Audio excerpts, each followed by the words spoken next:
Yo, hey guys, Ken Perryman here, and I'm back again with a pretty cool, interesting set of lights. I guess is the best way I could say it, right? It's this guy right here. It's a 12-pack, really kind of cool looking 12-pack setup. They are the ASL Allsmartlife recessed light. They're 6-inch LED recessed ceiling lights. They come in again in this box of 12-pack. So you got 13 watts here, 1280 lumens. 13 watts, I think it's they're saying it's equal to about 120 watts for the 13 watts. 1280 lumens, dimming range from 10% all the way up to 100%.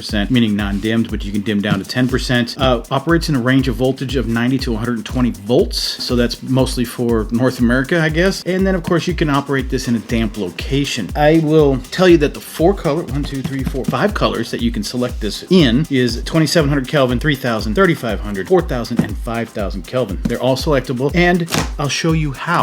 All right, let me go ahead and open this real quick, and I will show you all of this. So I've already opened one of these because I wanted to check it out, and I thought it was kind of cool.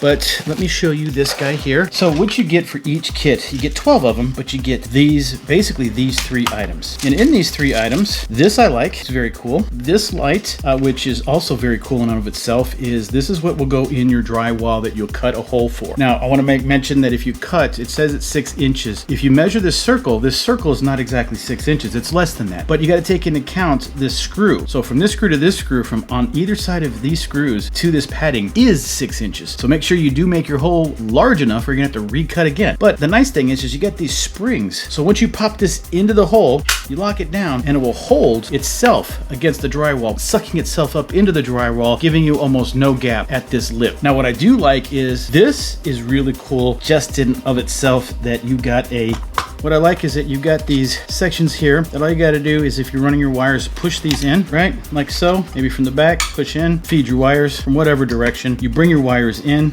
which is really cool. Again, that's why I say I like these. You twist these guys up and then you put this guy in, you punch it in till it locks, and you got to make sure that you have enough sheathing that you don't have any exposed wire. Boom, you got one. You take your second one, boom, and as they say, boom goes the dynamite. And then boom, and you can feel the friction that it's pushing in and opening itself out, and then it's locking itself in. So now all you got to do, you're ready to go. If you're going to put up a dozen of these lights, 5, 6 of these lights, whatever, you go ahead, get this ready. So when you pump the wires in, all you got to do is punch them into the opposite side plate. They'll connect. You're good to go. And you know what? I'm telling you how we should do it. How about we actually just go and do it? Cool? All right, let's go do it.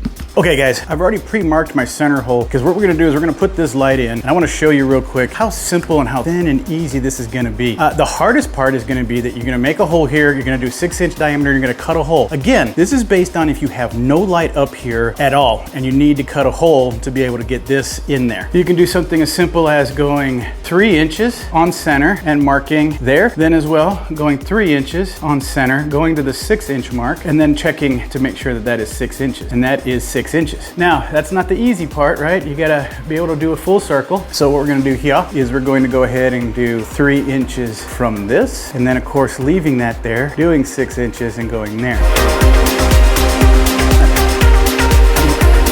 I mean, that almost looks like a circle, guys. Let's do it. All right, what you want to do is go in there, get yourself a drill, and check below to make sure you're not tossing dust all over everything. You want to get that close to the edge there.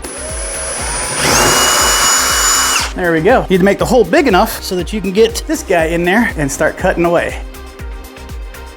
And there it is. All right, so we're gonna go ahead and show you how to connect the electrical on the inside. I've got that pretty much ready to go. But first what we're gonna do is we're gonna go ahead and get this done, and then we're gonna move the camera up top so you can watch me do the electrical connections. All right, so let's go ahead and finish this off. What you wanna do is get this locked in to this. There's a little notch in there, so find the notch. There it is. And I like that these are basically weatherproof seals. So just in case you happen to have these, maybe these are like, you know, outdoor patio lights or whatnot. Of course, when I'm ready, we'll wire that down. But firstly, let's go ahead and get this in. So you want to push these tabs up one, get this other one up into place, and there it is, all the way around, nice and sealed. Okay, that's how you install it. Now, let's go take a look up top and we'll see how you wire it. Okay, so now we're on the top side of this, and I wanted to show you real quick. I've already pre-installed these little bricks here, and these are really cool. The box I need to nail down, I gotta clean up. I just wanna show you the connection process and how simple it is. Also, you're gonna need to do some proper wiring in here, but I'm just gonna show you how we pop that open. You go ahead and run your wires through. Obviously, you wanna make sure that these wires are turned off. And then very simple enough, what I like here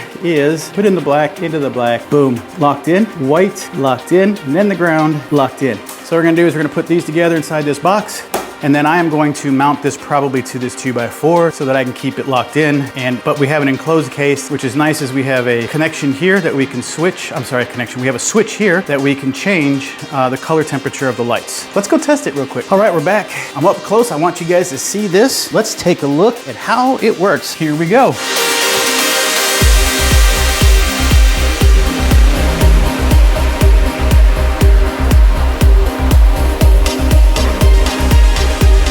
Okay, so I just cycled through all the light colors. We'll take a step back. This one is one of the ones I'm using exteriorly, but I'm gonna show you all the ones that I did in my kitchen / living room area. Not a lot of them, but enough, right? Okay, so let's go ahead and switch over to that and show you that. Check around the house. You can see the lights that we put up right there. Very nice, very bright. Love the colors of these lights. They look great in this house.